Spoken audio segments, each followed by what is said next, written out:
What would I do different in my 20s? Well, if I were 20 today, oh, I couldn't be 20 today. But being 20 when I was 20, that was the best. That was the best time of my life. And I can probably speak for a lot of people my age who were 20 back then. We didn't have cameras.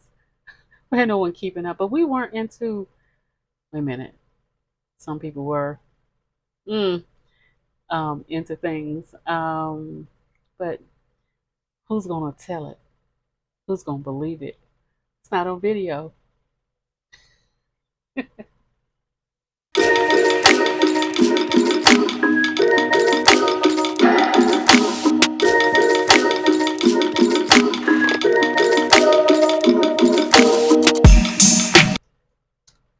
Okay, let's see. My name is, hey, this is Deanna. This is Inspired Perspectives. Welcome to my channel. You know what to do. If you like what you like, hit the like button, share, listen, participate. Put your comments in the bottom down below. All that good stuff. You know the routine. You know how this goes. Yeah, my 20s. What would I do different? What would I do? I wouldn't change a thing in my 20s except for maybe three things. Three things. I think that I went in my 20s, I had a lot of wisdom for someone my age at that time. And I think a lot of us had a lot of wisdom. That was the Gen X era. We were born into wisdom. We had that because of the things we had to be responsible for. There were no excuses given. Nobody gave a dang about a lot of things like your excuses and your shortcomings. You had to get it. You had to get into it and do what you had to do, and you had to grind. And so there wasn't room for crying and excuses and everything, because when I really look back at that time, we were the generation that had our childhood like 100%. Um, as far as like being able to just no one telling us no with no limitations on what we could do. And I think I can speak for many people of different nationalities that grew up, especially in the West, right? And so we could dream for the first time. We could actually dream, and our parents allowed us to dream. So we did, and a lot of us went to college. We were at the era of, different world, coming off the cusp of the Cosby Show. That everyone sat in front of the TV for those couple of hours of wanting to like soak it all in, to get inspired, and a lot of us did, and we went to college. And in that time, it was just great. I think I had, when I look back, hindsight, right, 2020 hindsight is 2020. I wished I had gone and done. Gotten a trade before going into college. My mother suggested that. One thing about mothers, good mothers, okay? Good mothers, they know their children. And my mother was really trying to position me. And at that time, I couldn't see it, but she didn't say those words. I think, that's when communication and words matter. To be able to fully, effectively communicate to your children, I am trying to position you. I am positioning you. That doesn't mean you have to do this forever, but it does mean if you do it now, then you will be positioned for your greatness and you could have more sooner. And I didn't see it that way. It wasn't put to me that way until later when I'm like getting laid off of these jobs and all these things, and I did not have that particular skill um, to back me up until the second layoff. And I was like, I'm never going through this again unless it's, it would have to be because I'm lazy. It would have to be because I'm a dirty, nasty, piece of work that nobody wants to be around me. Nobody wants to talk to me. Nobody wants to come and patronize my business and my things that I'm doing.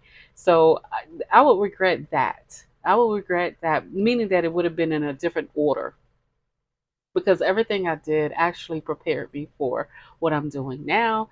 So I'm grateful. So it's not like a total regret. So I wished I would have gone on and pick up that trade and continued on doing I know I'm skating around what that trade is, but that's because that's going to come later. as to what my business is and um, all of those things. So, well, one of the businesses, right? So, but anyway, the that would be one of the things that I would have done in a different order. The second thing that I've done in my 20s, because let me back up. I enjoyed my 20s. I appreciate that my parents allow for me to just be 20. They didn't rush me into full adulthood. Because even to the point after I graduated, I was able to stay home with my parents and just get more nurturing because, our frontal lobe isn't fully developed until 25 because I remember just waking up at 25, at 25, like, what just happened? Just everything before then was like a flash. It was just, what was I thinking? What was I thinking? And I woke up. I woke up in that moment. And at that time, even the person I was dating at that time, I woke up and I packed up my car and I was like, this is not it. This is not my life. This cannot be my life. And I mean, he was a wonderful person, but you realize at first you don't realize it, but then as time goes on, you're like, this is the best move I could have ever made for me because at that time I wasn't prepared to be settled down in anything, and nor was he. And so I packed up my little Toyota Paseo and hightailed it up out of there to the big city of Atlanta. I did, and packed up everything I had, and that car was packed to capacity. I just made enough room for the little rearview mirror because all I wanted it to be was very a slither of the past, just a slither, so I can keep moving forward and looking at the big window, the big picture in front of me. And as I was singing, my music going, windows down, everything, and it was just the excitement of something new. Um, I just I enjoyed that. My 20s was like everything. But when I woke up, and if you're not 25 ish, 26 yet, you will experience this awakening. It's an awakening of like true adulthood. I think that's why they push so much on so many young people between 18 and 25, especially with any type of service. If you get my drift without me saying too much on this thing, um, yeah, because you're easily manipulated. You're more palatable. You're more you know, you can not is the word palatable? No. It is I can't think of the word. I think I'm on the right track. Pliable, right? You're able to be molded easily. And so your mind hasn't fully closed like your brain. It's that frontal lobe that hasn't fully developed yet to be able to make sound decisions. So people are still able to pull and tug at you a little more. Some people less than others, but for the most part, get the right person in the mix and they too can be swayed. So a little easier. But once you get to the threshold of 25, 26 ish, you like wake up, wake up. And you're like, what is this? And what is my life? Is this really what I'm doing? And some people hit it right on the nail, like I got it. But now it just all comes together for them. And for me, it came together and it was like, this ain't it. It's time to go. So that was that. And then the other thing, I think I'm on like number two ish, right? The other thing that I would have done is not listen to others. I was following my heart. I was following that voice inside, my instinct as to what I needed to do. Because I did a lot of prayer and meditation during that time. And I knew that I knew that I knew. But when you have somebody that you highly respect comes into your life or is in your life and you listening to them and you know it's coming from a good place, otherwise you wouldn't even bend the ear. You'd be like, whatever, I'm going over here, do what I got to do. But when you have somebody that you respect, sometimes you don't realize that even though you respect them, they don't always know you as well as they think they do. And they see things from a certain perspective. And instead of me making an assessment about that, like I always do with other people and other things in my life, which kept me on my path. Um, I took heed to what they were saying, and I thought what they were saying was everything. Like, well, maybe, and I started to, for the first time ever, like maybe discredit my, the direction I was going in, and what I know I was setting out for myself to do, that I knew in my spirit what I was supposed to be doing. And they came in with a lot of rhetoric and it sounded good, but it was good for them. And I think I adopted the fear that they had, that what are you going to do with that degree? What are you going to do? What is your next move? And the pressure behind that.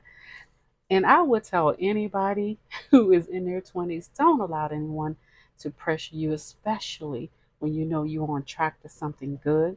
Sometimes things start to unfold because you know you're walking on the path towards your destination, or towards just on your journey. It's really not a destination, really isn't. But you're on your journey towards several destinations. It's going to be several stops along the way, and it's going to be enjoyable. You're going to learn something. You're going to take something away. You're going to collect some friends, some connections. You're going to do a lot of things, and you're going to make some mistakes even. And hopefully, they're mistakes that you can easily amend, and you can just keep going. But you're going to make those things. And I think that out of their fear, I adopted that fear. When you adopt people's fear, you actually sign a contract or agreement or a covenant, right? That you had no idea that you were signing up for, that can change the trajectory of your life. And that, my dear, did. It did that for me. Changed a lot of things. It changed a lot of things to the point of me staying in school, college that is, and double majoring when I wasn't even thinking about any of those things. I double majored in technology because that was what the going thing was. No, no, I should have been like, if that's what you want to do, you need to be doing that for yourself. Um, However, moving the story forward, I picked up this other major when I was trying to get out of school, and my college was paid for through scholarships and everything. Everything was done, and then as I picked up this second degree or the double major, guess the student loan debt that I didn't have is now there. And there's another thing I didn't assess. I didn't assess, is this person going to pay for this? Who's going to pay for this for me to stay here another year to finish this thing off like this? Who's going to pay for this? Who's going to pay for the apartment? Who's going to pay for my lights, my food, my everything? They weren't tipping into the pool of my life, other than giving me that advice. As it may have come from the heart, it was up to me. So I take full responsibility for making that decision. See, I was adulting even then. Well, later on, I was really hot behind looking at the fact that I had to pay that back. And it still makes me hot. You understand? Because I had no intentions of if you cannot have to pay student loans, don't get into it. Don't get into something that you know that you had a full ride for, and then you put yourself back in debt unless you have a plan. Okay, so that that part, I've since gotten over being really upset about that and really angered about that. However, that is a lesson. Follow what your heart is saying. Follow what that thing inside of you, not the butterflies. We're talking about like that thing, without doubt. This is where I'm going. This is what I'm going to do. Even if you don't know exactly, like 1 through 2, 1 through 5, A, B, C, D, you know that feels right. That is the right thing that I'm supposed to be doing at this moment. And it wasn't detrimental. It was actually something else that was going to open up doors. But then someone detours you. Anytime there's a detour, not a pivot, a detour, something is on the other side of that detour that's not good, and that's going to set you back. The setback for me was debt, and something I didn't have. I didn't have any credit card debt. I didn't have any debt whatsoever. So now I have this thing resting on me like a 10,000 pound gorilla, because I like having to manage, being able to manage my money. And that right there just threw something into, the monkey wrench into my good pie, that I was baking and I was, pulling together my cake and I had all the batter and everything ready, putting on the frosting. So anyway, that was one of the things. So I warn you, young people, listening to this, to make sure you stay on the path. As long as you're doing right, your I's are dotted, your T's are crossed. You have your particular list, whether it's a mental list or something physical that you keep in a journal somewhere, that something you don't share with. You have to know, like without doubt, something that's within you that no one else knows but you, your mom, your dad, maybe, those people who really are going to fully support you, who know who you are, who know that you have you know, sound mind, right? You walk around with a sober mind, and they know that, proof is in the pudding from how you've operated all your life. So they know that you're not going to go way left of center, right? So, other than putting it in a journal or something like that, making a list, dotting your T's, dotting your I's, crossing your T's, making sure that you have something that keeps reminding you. Some people do vision boards these days. Back then, we didn't have no vision board. Your vision was here, that's it, and you just went for it, and that was it. We had a lot of time to imagine, to dream, to pray, to meditate. So all those things can help you manifest things in your life, because it's a constant thought, it's a constant prayer, it's a constant everything. And I knew my footsteps were being ordered, but sometimes when you have someone coming from left field to detour you, because it's a detour. A detour is different from you pivoting. When you detour, that is someone leading you down a path, or you have signed an agreement somewhere with someone who may or may not care for you, but you've decided that maybe that what they're saying is a good idea because you haven't come up with any good ideas, or you forfeited your good ideas. Why? I don't know why. Because you respect this person, and you don't always know what people are carrying with them as to why they will sometimes give you certain advice or certain things, and then why would you sign yourself up to something you were uncertain about. The only reason why I could think of is that this is someone I really loved and I really respected. This is a family member. This was someone that I really respected, and sometimes even in that, they carry around a fear that you don't know anything about, but they're placing it on you, and they're asking you questions like, what are you going to do with that degree? What are you going, because it was non-conventional, right? I'm a non-conventional person. So that was something they didn't know. I was like, you don't know me. I wasn't able to say that until after the fact. Well, in this debt that I have.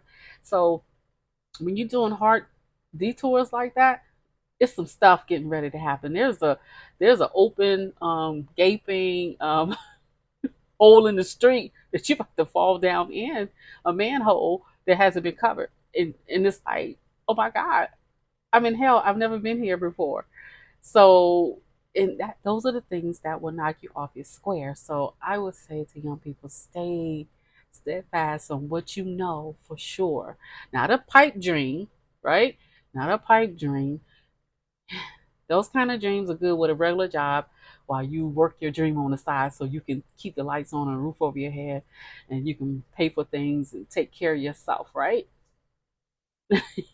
You have no other responsibilities, maybe there's no children involved, there's no spouse involved, there's no nothing, there's nobody that you have to be accountable for in a way of expectations other than your expectations of yourself.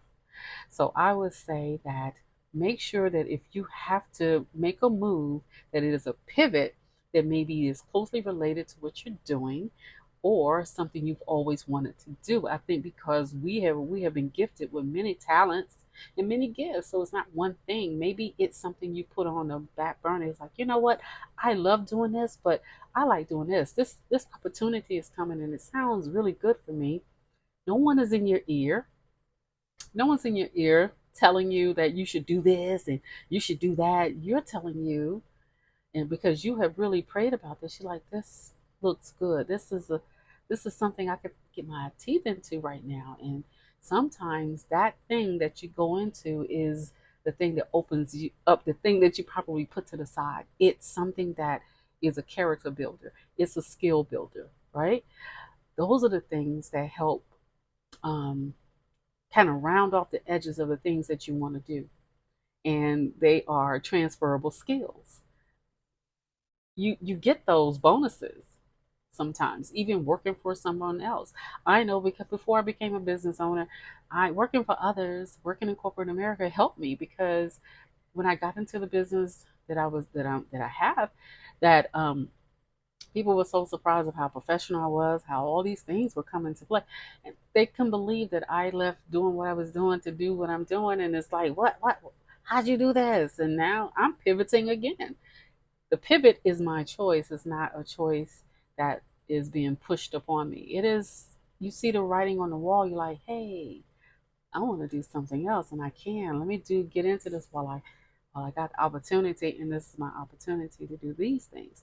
But in that profession, I was able to hone in my interpersonal skills, which I've always had because I come from a generation that we talk to you face to face. We shake your hands, we look you in your eye, and we do not coward down to anyone. We don't do that.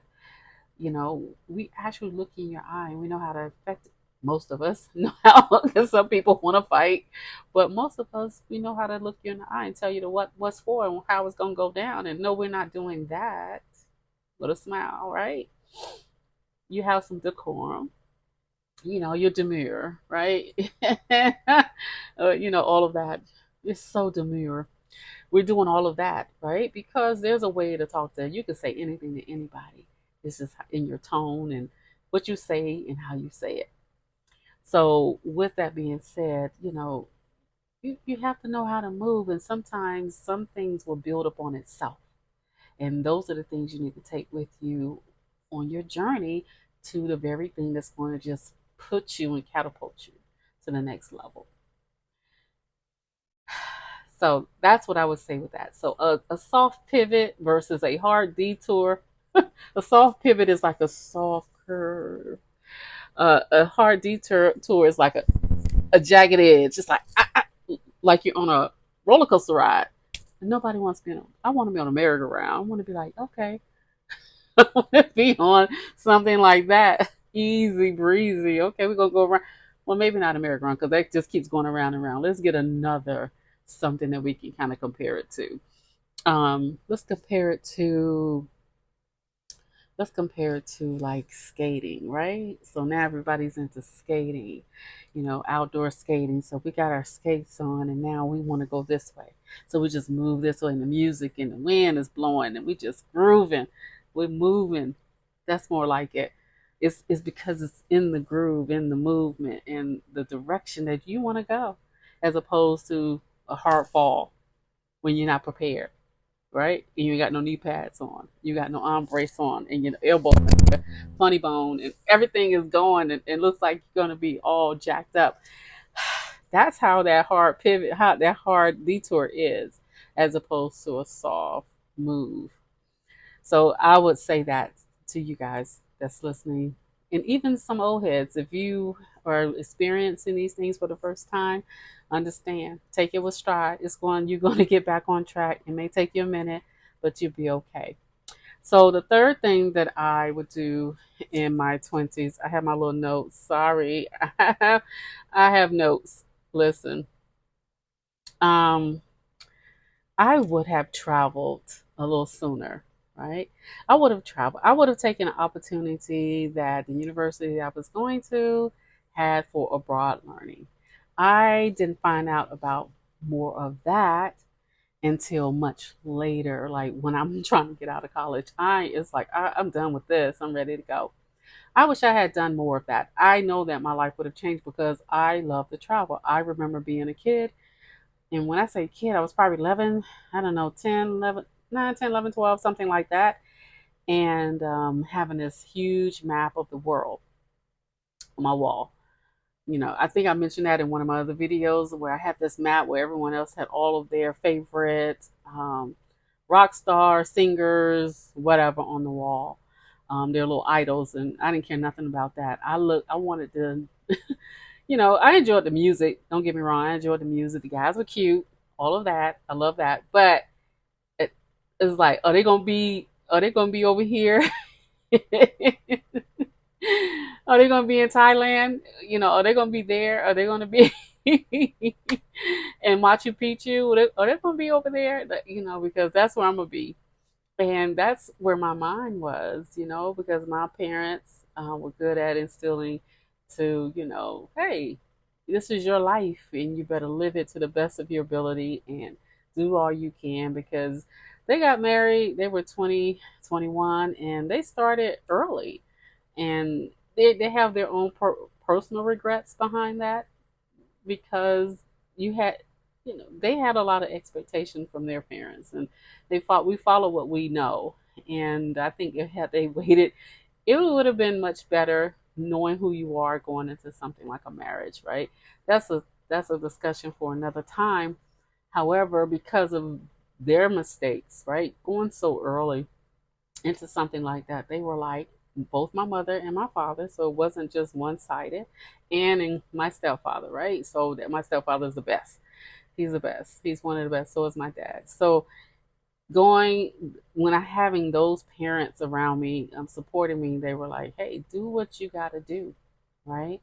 Get to know you. Don't be in a rush. Don't be in a rush." So I was never in a rush for anything. Um, in regards to marriage or anything like that. But I wish I would have gone ahead and taken the opportunity to travel through the university. So those of you who may be in university or college, if they have any type of program where you could travel and learn abroad, do it. Do it. Do it.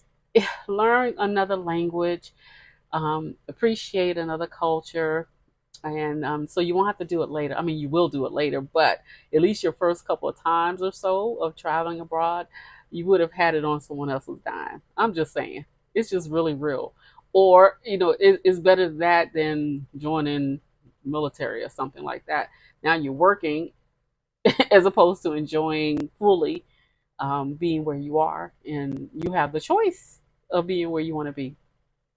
So I would have traveled more earlier, and I know that would have changed a lot. It would have opened up a lot of doors in other arenas, right? For me, I'm not saying this is for everyone, but for me, these are my things that I am talking about, so that maybe it gets you to think about maybe things in your life that in your 20s that you wish you would have done more of. I um I definitely the travel, right? Number four. I think I have four. I think I have four. Let's see. Number four. This is the big thing to me. This is the big. The other ones you can get through. It's you're gonna have those experiences. You're gonna travel. You're gonna have a little debt, but you're gonna pay it off. If you're diligent enough, you're gonna take care of that. You're going to take that hard detour, and you're gonna turn it into a pivot. Trust me, it can happen. You can do it. Right? It is hard. It can be difficult, but not. You know, it is something doable. But one of the things I will say um, is friendships, right? Love my friends. However, I wish I had different friends, like in addition to who I was around. Because had I had different friends or additional friends that had a different outlook on life, things that they were talking about, things that they wanted to do, even in college, it was just different, right? I just wished I could have had friends who were exploratory in the way that my mind was, travel and all that thing. I think I would have traveled more. Um, Friends that wanted to build business. A lot of my friends wanted to go work for companies. I didn't. Even back then, I didn't. But people who had entrepreneurial spirit, I wish I had been around more of those people, a lot more, who were really serious and who were putting things together, putting systems together. So it just would have been like more like iron sharpening iron, or definitely a motivation, inspirational point for me. And I'm going to say this because I tell my 15-year-old daughter this now. And I tell her, I say, as much as you don't think it will happen, You are the sum total of the friends that you're around.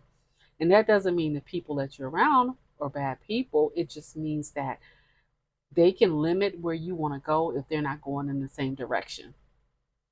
They can limit you because some people have a static mindset, others have an open mindset. So you want to be with people who have an open mindset and actually executing on that thing, not talking about it. We don't need no dreamers. I love a dream, but I like execution on a dream more than anything. Like I can sit and think about something and manifest it and think about and pray on that and meditate on that and sit it at the altar on the Most High's feet, right? And then make moves accordingly because I'm getting downloads, constant downloads, right? So that means that having friends that think that way, it will be limiting to you by having friends that are so close to you that you talk to every day about things that are of importance, but they're looking at you like deer in headlights because they can't relate. They love you, but they can't relate. And so those people, unless they're truly supportive, they can turn out to be people who are really envious. They can be really envious. I've had that happen. I've had that happen. So I've always moved silently.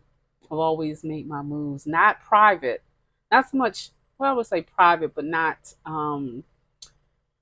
What is the other word? You move in silence, so it's not so much that stay out of my business, but I just mind my business, right? I think that's the two different things. It was like not in a nasty, nice, nasty way of get out of my business. You shouldn't be in my business. No way, head roll, neck. I don't do any of that stuff. It's me minding my business because I know it's me minding my business because it's the road that I wanted to take for me, and no one else was involved. The people that I have always known, good people. I love to hang out with them. A party, those my people. A cookout, those my people. You know what I mean? Not that I couldn't party with anyone else, but it was just I knew for a fact that if they down for a party, yes, they're there. They're throwing a party, right? They're let's go do something. Let's go shopping. Yay. Let's go out to eat. Yay. That kind of thing. Let's brunch. Let's go brunching. Yay. Those are the people that would do those kind of things. And there's nothing wrong with that, but I had to limit all of that stuff. And little did they know that I was somewhere at night in my bed reading a book, reading a book, taking a class, doing something to elevate my mind and expand my mind. And I just didn't at that time have people that were on that track, right? At that time in my 20s. And so I spent a lot of time by myself. I really did. I remember after moving to Atlanta that I got into a car accident. So I had more time to myself because guess what? I ended up having to take the bus, the train, and all of this. And so, I had my headphones and all that stuff. I was, they didn't have the technology they have today. They didn't have the technologies that they have today, but I still had my headphones on. And I would ride the bus in total quiet with my music playing, reading a book with sunglasses on, you know, or on the train or whatever. And I did these things because these were life lessons, you can do without. I didn't have, I found out I didn't have to have a car. I found out that I could be mobile and still get around. So it was a lot of lessons I learned. It was a lot of quiet time with me and the Most High. It was a lot of that and pulling things in order.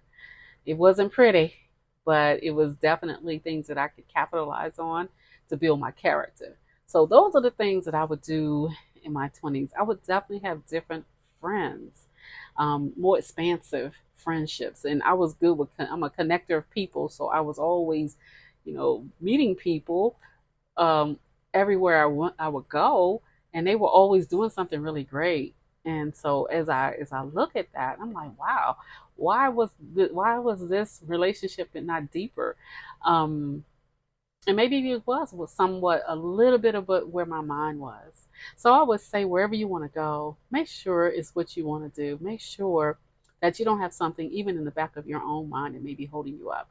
Make sure that there's not friendships that are envious of you.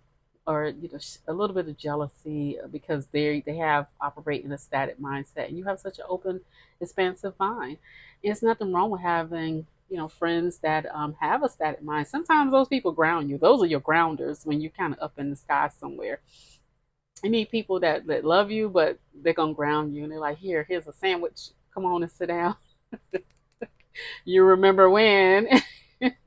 They keep you grounded, and it's good to have that, the grounded nature.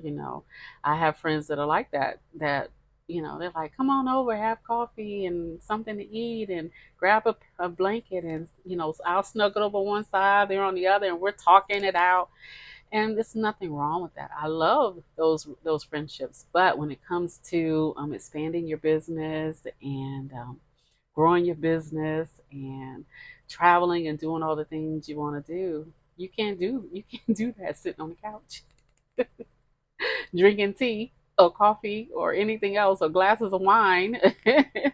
You get too comfortable like that. You don't make moves that you want to make. And so yeah, in my 20s, I wish I had expanded that. So I hope that this helps someone out there thinking that they can't pivot, that they can't do that, you won't fail, that you can't pick yourself up, and that um, you know it's okay. It's okay to be 20 and not know everything. It's okay to be 20-ish in your 20s, because this is a talk about 20s, being in your 20s. It's okay that people support you, and that you get additional direction from your family, meaning your mom and dad, who, if they're truly supportive, because my parents were complete cheerleaders for what I was doing in my life, and that gave me the courage to do what I wanted to do, especially for my dad. I think good dads give courage. One dad was completely courage driven. The other dad was no excuses. Right? That was my biological father. No excuses. Not in a bad way. He just, this is a man who been to Vietnam and he survived it. So in his mind, there is no excuse. So a lot of us from Gen X, that's where we're coming from. There wasn't a lot of excuses. There wasn't wiggle room to sit there and lick your wounds. So you had to get out and get it. So my dad, both of them had impeccable work ethic. So that my mom, they could get up without an alarm. They just knew to get up. They knew they had their rhythm, and I love that. So I gleaned those things from them, and so as I adopted some of those things, it became a part of me. Can't help it. Can't help it for something like that. And it was all great attributes that I enjoy having as a part of my life, which causes me never to give up on myself, where everyone else will give up on you. So people in your 20s, don't give up on yourself. You may fall, you may pivot, right? Just be careful of the detours. Assess who's talking to you, who they are, why are they talking to you, and do not operate in fear. He did not, the Most High did not give you fear, right? Think about the fruits of the Spirit. Fear is not on that list. So I want you to operate in what you know without doubt. I want you to operate and get to know more of who you are before you make hard decisions. That's going to change the whole, your whole trajectory of your life, no matter what that is, be it relationship, business, career, or listening to advice of people who have not been down the path of where you want to go. How about that? So this is Deanna, and this is Inspired Perspectives. Thank you for listening. Check out some of my other videos. I thank you.